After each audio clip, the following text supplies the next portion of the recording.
আসসালামু আলাইকুম, সবাই কেমন আছেন? আশা করি সবাই ভালো আছেন। Welcome to my new blog.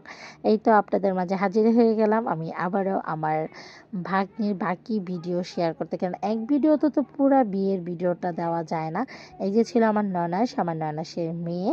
আর আমি যেহেতু আমার বিয়ের ১৬ বছর পরে আমার শ্বশুরের গ্রামের বাড়িতে গিয়েছি কিশোরগঞ্জ।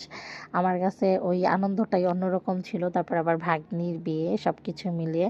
আচ্ছা, সবাই বলবেন আমার ভাগ্নিকে কিরকম লাগছিল। আমি ওকে রেডি করেছি যেহেতু ওদের এলাকাটা একদমই গ্রামে পড়েছে। হাওর বলে না, হাওর। ওর বাড়ির চতুর্পাশে হাওর। আমি ওই ভিডিওটা আপনাদের সাথে শেয়ার করব। ওদের বাসার এখানে ৪টা নাকি 5টা বাসা আছে, আর যত দূর চোখ যায় শুধু হাওর।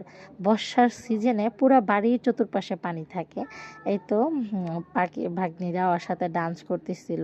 আসলে না, গ্রামের বিয়েতে হয়তো শহরের বিয়ের মতন অত জাঁকজমক থাকে না, কিন্তু আনন্দটা অনেক হয়।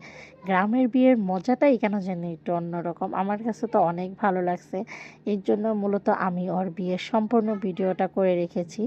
এটা ছিল ছেলের বাড়িতে। ওদের বাড়ি আর ছেলের বাড়ি 1 মিনিটের দূরত্ব, 1 থেকে 1.5 মিনিটের দূরত্ব।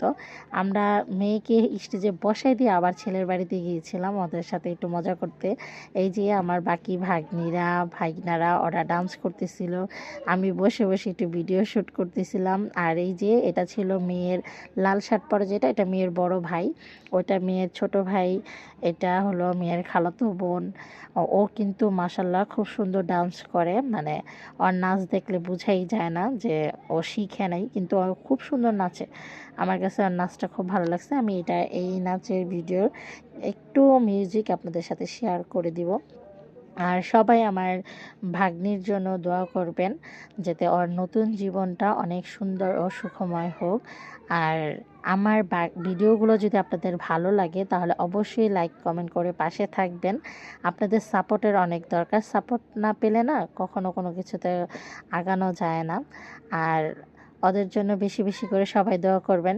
আমার খুব ইচ্ছে আমি আবার কিশোরগঞ্জে। ভাই, আমার আশেপাশে এত সাউন্ড যে আমি ভিডিওতে ভয়েস দিতে পারতেছি না। বিশ্বাস করবেন না, আমি রাতে 3টার পরে যে আমার মোবাইলে ভিডিওতে ভয়েস দিতে হয়। আর আজকে আমি এই একটা ভিডিও বিকালে পোস্ট করব, এই জন্য এই ভিডিওর ভয়েসটা দুপুরেই দিতেছি। আমার বাসাটা একদম রোডের সাথে।